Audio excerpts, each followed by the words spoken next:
Continue ಮಾಡಿ. ಅಶೋಕಣ್ಣ, ನಾನು ನೀನು ಮಾತಾಡುವಾಗ ಒಂದು ಚೂರು ಮ್ಯಾಕ್ ಎದ್ದು ನಿಂತಿಲ್ಲ. ನಾನು ಯಾರಿಗೂ ಬಿಜೆಪಿಯವ್ರಿಗೆ ಏನು ಅಂದಿಲ್ಲ, ನಾನು ಏನು ಕೇಳಿಲ್ಲ. ದಯಮಾಡಿ ನಾನು ಮಾತಾಡುವಾಗಲೂ ನೀವೇನು ನಮ್ಮ ಮುಖ್ಯಮಂತ್ರಿಗಳನ್ನ ನಮ್ಮ ಸರ್ಕಾರವನ್ನ ಟೀಕೆ ಮಾಡಿ ಅದಕ್ಕೆ ಪೂರಕವಾಗಿ ಅಂಕಿ ಅಂಶಗಳ ಪ್ರಕಾರ ಕಾನೂನು ಅಯ್ಯರೇ ಇರ್ರಿ ಸ್ವಾಮಿ, ಏನಪ್ಪ ಇದೇನ್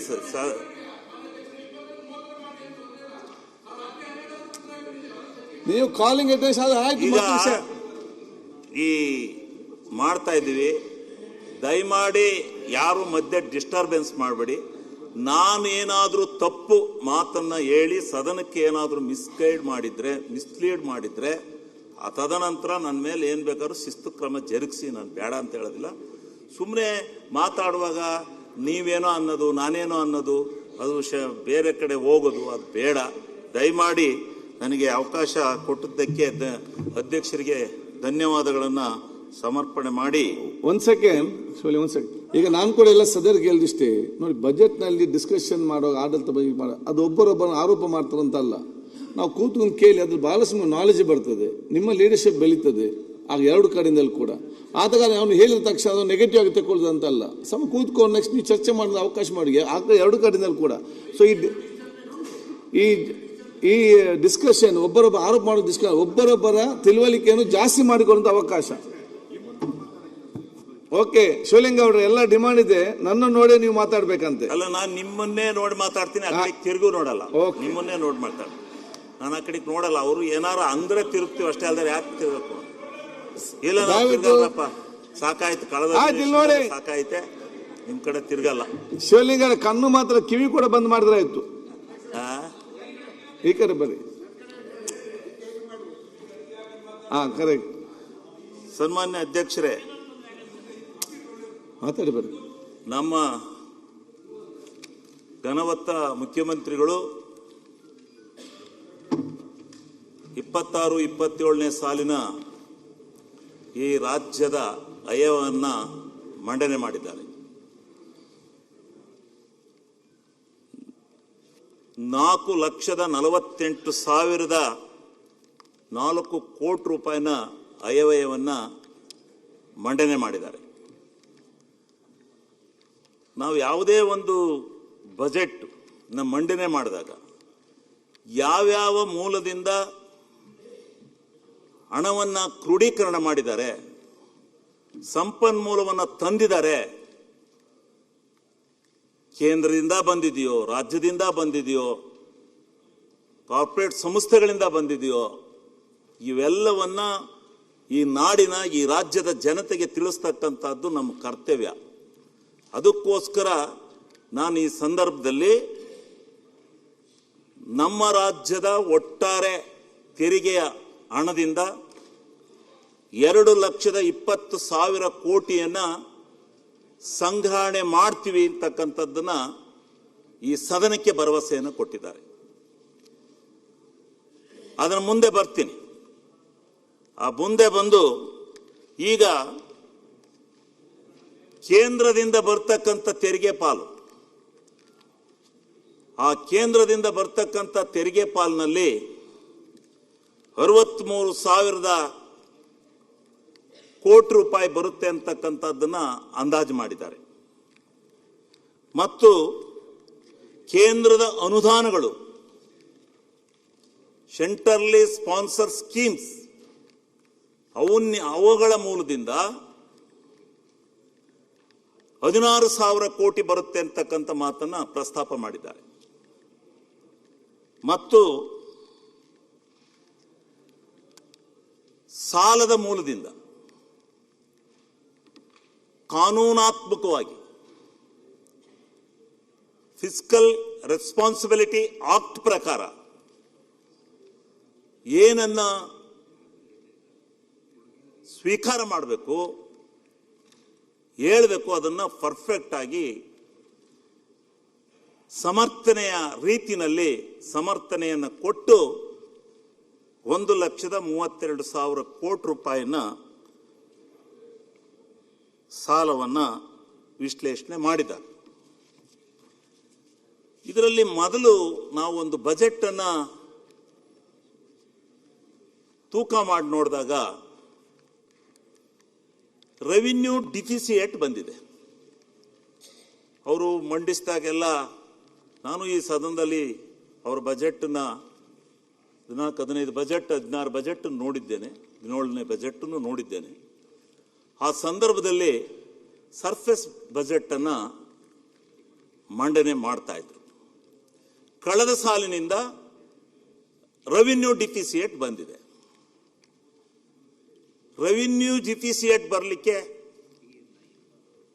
ಹಲವಾರು ಕಾರಣಗಳಿದೆ. ಅದರಲ್ಲಿ ಬಹುಮುಖ್ಯ ಕಾರಣಗಳನ್ನು ನಾನು ಈ ಸಂದರ್ಭದಲ್ಲಿ ಸ್ಪಷ್ಟನೆ ಮಾಡಲಿಕ್ಕೆ ಬಯಸ್ತೇನೆ. ಈ ರೆವಿನ್ಯೂ ಡಿಫಿಸಿಯೇಟ್ ಅನ್ನ ಮಾಡೋದಕ್ಕಿಂತ ಮೊದಲು ನಮ್ಮ ರೆವಿನ್ಯೂ ಎಕ್ಸ್ಪೆಂಡಿಚರ್ ಅವರು 3,38,000 ಕೋಟಿ ಹಣವನ್ನ ಈ ಸಾರಿ ರೆವಿನ್ಯೂ ವೆಚ್ಚದಲ್ಲಿ ನಾನು ಬರೆಸ್ತೇನೆ ಅಂತಕ್ಕಂಥ ಕಡಾಖಂಡಿತವಾದಂಥದ್ದನ್ನು ಪುಸ್ತಕದಲ್ಲಿ ಪ್ರಿಂಟ್ ಮಾಡಿ ಹೇಳಿದ್ದಾರೆ. ಆ ಹೇಳ್ತಕ್ಕಂಥ ಸಂದರ್ಭದಲ್ಲಿ ರೆವಿನ್ಯೂ ಎಕ್ಸ್ಪೆಂಡಿಚರ್ನ ನಾವು ಯಾವ ಮಾನದಂಡದಲ್ಲಿ ನೋಡ್ತೀವಿ? ಸೋಷಿಯಲ್ ಸರ್ವಿಸ್ಗೆ, ಎಕನಾಮಿಕಲ್ ಸರ್ವಿಸ್ಗೆ ಮತ್ತು ಸರ್ವಿಸ್ ಚಾರ್ಜ್ಗಳಿಗೆ, ಈ ರೀತಿ 3 ವಿಭಾಗಗಳಿಗೆ ಇದನ್ನು ಹಂಚಿಕೆ ಮಾಡಿ ನಾವು ಹಣವನ್ನು ಖರ್ಚು ಮಾಡ್ತೇವೆ. ಆದರೆ ನಮಗೆ ಈ ಸಾರಿ ರೆವಿನ್ಯೂ ಆದಾಯ ಬಂದಿರತಕ್ಕಂಥದ್ದು 3,15,000 ಕೋಟಿ ಹಣ ಬರ್ತಿದೆ ಅಂತೇಳಿ ಹೇಳಿದ್ದಾರೆ. ಆದ್ರಿಂದ ಇವಾಗ ನಮಗೆ ರೆವಿನ್ಯೂ ಡಿಫಿಸಿಯೇಟ್ ಬಂದಿದೆ. ರೆವಿನ್ಯೂ ಡಿಫಿಸಿಯೇಟು 22,957 ಕೋಟಿ ರೂಪಾಯಿ ರೆವಿನ್ಯೂ ಡಿಫಿಸಿಯೇಟ್ ಆಗಿದೆ. ಅದಕ್ಕೆ ಕಾರಣ ಏನು? ಕಾರಣ GSTಯನ್ನ ಇದೇ ಸದನದಲ್ಲಿ ನಾವು ಅನುಮೋದನೆ ಮಾಡಿಕೊಟ್ಟಂತ ಸಂದರ್ಭದಲ್ಲಿ ಅದಕ್ಕೆ ಕೆಲವೇ ಕೌನ್ಸಿಲಿಂಗ್ ಇದೆ ಮತ್ತು ಯಾವುದೇ ಒಂದು GSTಯನ್ನ ಯಾವುದೇ ಒಂದು ನಿರ್ಧಾರವನ್ನು ತೆಗೆದುಕೊಳ್ಳುವಂತ ಕಾಲದಲ್ಲಿ ರಾಜ್ಯ ಸರ್ಕಾರದಿಂದ ಪ್ರತಿನಿಧಿಯಾಗಿ ಹೋಗಿರ್ತಕ್ಕಂಥ ಕೌನ್ಸಿಲಿಂಗಿನ ಪ್ರತಿನಿಧಿಯನ್ನು ಕೇಳಿ ರಾಜ್ಯದ ಜೊತೆ ಸಾಧ್ಯವಾದರೆ ಚರ್ಚೆ ಮಾಡಿ ಒಂದು ನಿರ್ಧಾರನ ತಗೋಬೇಕಾಗುತ್ತೆ.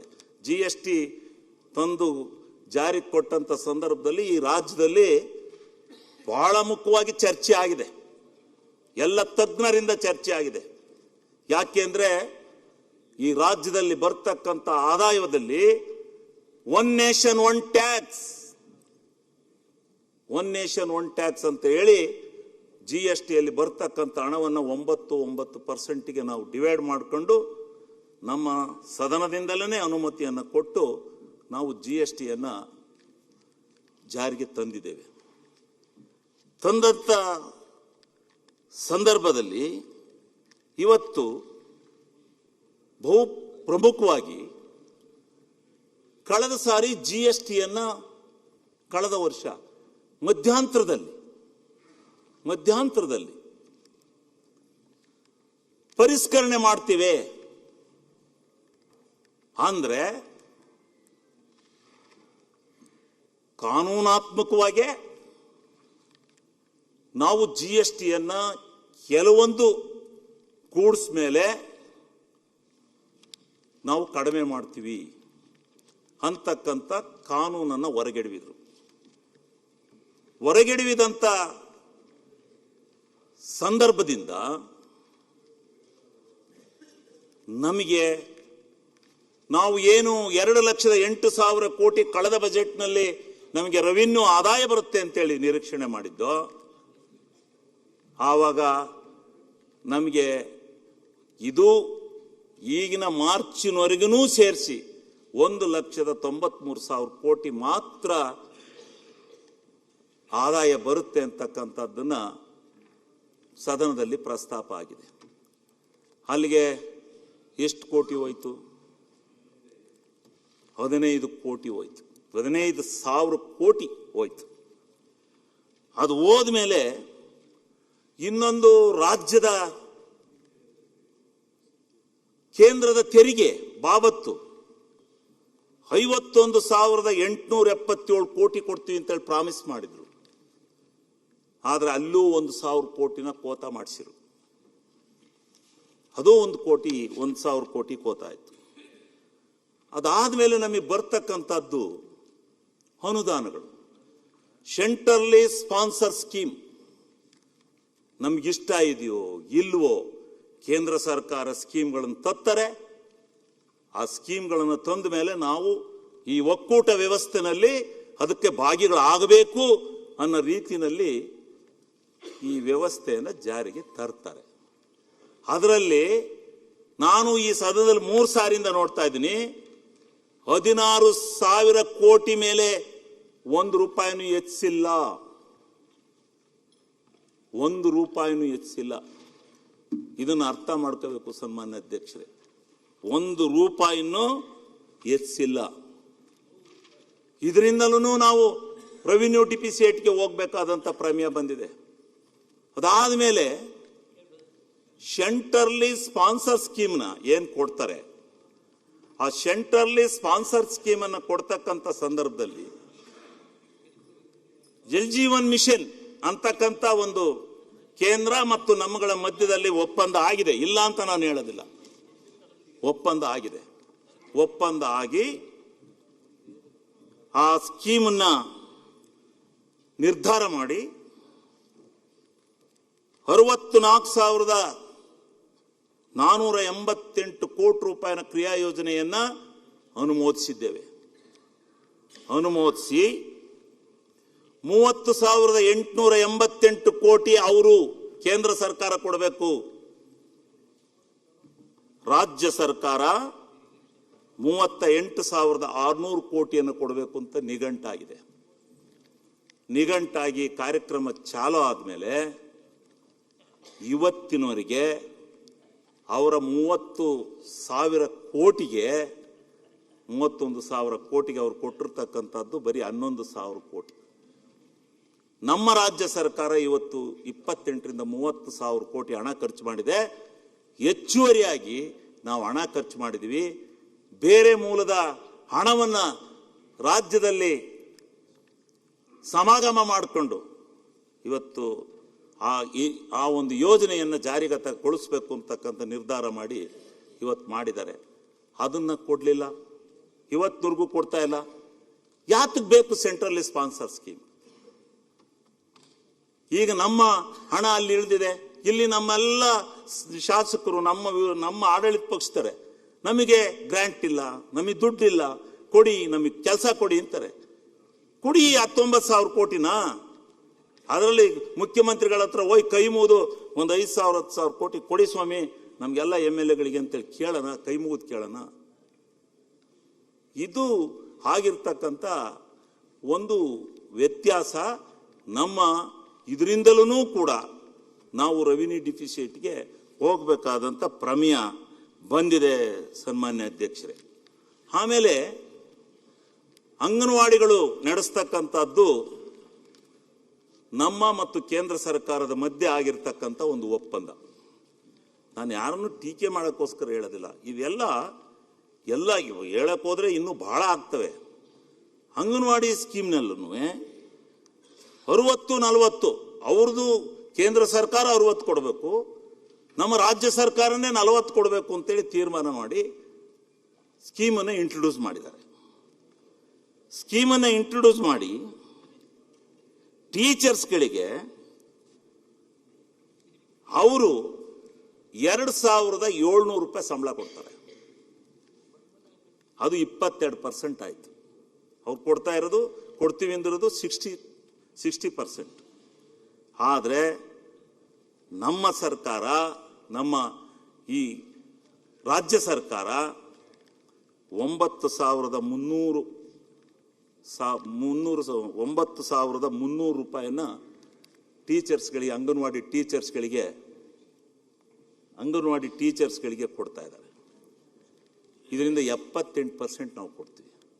60-40 ಅಂತೇಳಿ ಸ್ಕೀಮ್ ಮಾಡ್ಕೊಂಡು ನೀವು 78% ನಮ್ಮಿಂದ ಕೊಡಿಸಿ ನೀವು 22% ಕೊಟ್ರೆ ಹೆಂಗೆ? ಇದರಿಂದ ಎಷ್ಟು ಸಾವಿರ ಕೋಟಿ, ಇದೆಲ್ಲ ಹೇಳ್ತೀನಿ ಮುಂದೆ, ಎಷ್ಟೆಷ್ಟು ಸಾವಿರ ಕೋಟಿ ಇದರಿಂದ ನಮ್ಮ ರಾಜ್ಯಕ್ಕೆ ಬರಬೇಕು. ಇದರಿಂದ ನಮ್ಮ ರಾಜ್ಯ ಯಾವ ರೀತಿ ಹಣಕಾಸಿನ ಮುಗ್ಗಟ್ಟಿಗೆ ಸಿಕ್ಕಿದೆ ನಮ್ಮ ರಾಜ್ಯದ ಈ ಸರ್ಕಾರ ಅಂತಕ್ಕಂಥದ್ದನ್ನು ನಾನು ಹೇಳ್ತೇನೆ. ಅದೇ ರೀತಿ ನಾನು ಸಿಂಪಲ್ ಮಾತಕ್ಕೆ ಗುರ್ತಾಕೆ ಬಂದಿದ್ದೀನಿ. ಆಶಾ ಕಾರ್ಯಕರ್ತರು ಎಲ್ಲ ಸ್ಟ್ರೈಕ್ ಮಾಡ್ತಾರೆ. ಸಂಬಳ ಜಾಸ್ತಿ ಮಾಡಿ ಅಂತ ಆಶಾ ಕಾರ್ಯಕರ್ತರು ಕಳೆದ ಸಾರಿನೂ ಬಂದಿಲ್ಲಿ ಇದರ ಹತ್ರ ಸ್ಟ್ರೈಕ್ ಮಾಡಿರು. ನಾವು ಆಶಾ ಕಾರ್ಯಕರ್ತರನ್ನ 8,000 ಅವರಿಗೆ ಒಟ್ಟು 8,000 ತಿಂಗಳಿಗೆ ನಾವು ಸಂಬಳ ಕೊಡ್ತಾ ಇದ್ದೀವಿ. ಆದರೆ ಕೇಂದ್ರ ಸರ್ಕಾರ 2,000 ಕೊಡ್ತಾ ಇದೆ ಕೇಂದ್ರ ಸರ್ಕಾರ. ನಾವು ಅದು ಕೇವಲ 25% ಆಯಿತು. ಆದರೆ ನಾವೆಷ್ಟು ಕೊಡ್ತಾ ಇದ್ದೀವಿ? 6,000 ರೂಪಾಯಿನ ಸಂಬಳನ ಆಶಾ ಕಾರ್ಯಕರ್ತರಿಗೆ ನಾವು ಕೊಡ್ತಾ ಇದ್ದೀವಿ. ಇದೂ ಕೂಡ 60-40, ಅವ್ರದೇ 60 ನಮ್ಮದೇ 40. ನಾವು ಹೆಚ್ಚಿಗೆ ಕೊಡ್ತಾ ಇದ್ದೀವಿ. ಯಾಕೆ? ರಾಜ್ಯ ಸಂಪದ್ಭರಿತವಾಗಲಿ, ರಾಜ್ಯದಲ್ಲಿ ಸಾಮಾಜಿಕ ನ್ಯಾಯ ಕೊಡೋಣ, ರಾಜ್ಯದಲ್ಲಿ ಎಲ್ಲ ವರ್ಗದ ಜನಕ್ಕೆ ಒಂದು ವ್ಯವಸ್ಥೆ ಮಾಡಿಕೊಡೋಣ ಅಂತಕ್ಕಂಥ ಉದ್ದೇಶದಿಂದ ನಮ್ಮ ಮುಖ್ಯಮಂತ್ರಿಗಳು ಇವತ್ತು ಆ ಒಂದು ವ್ಯವಸ್ಥೆಯನ್ನು ಮಾಡಿಕೊಂಡು ಹೋಗ್ತಾ ಇದ್ದಾರೆ. ಅದರ ಜೊತೆಗೆ ಸನ್ಮಾನ್ಯ ಅಧ್ಯಕ್ಷರೇ, ಮಿಡ್ ಡೇ ಮೀಲು, ಅಡುಗೆ ಮಾಡೋರಿಗೆ ಇದೆಲ್ಲ ಸಣ್ಣದು ಅಂತ ಕಾಣುತ್ತೆ, ಆದರೆ ಸಾವಿರಾರು ಕೋಟಿ ಆಗ್ತವೆ. ತಿಂಗಳಿಗೆ 4,700 ರೂಪಾಯಿ ಸಂಬಳ, 12.7% ಕೊಡ್ತಾರೆ. 4,100 ರೂಪಾಯಿ ನಾವು ಕೊಡ್ತೀವಿ, 87% ಕೊಡ್ತೀವಿ. ಇದು 60-40, ಅವ್ರದೇ 60 ನಮ್ಮದೇ 40.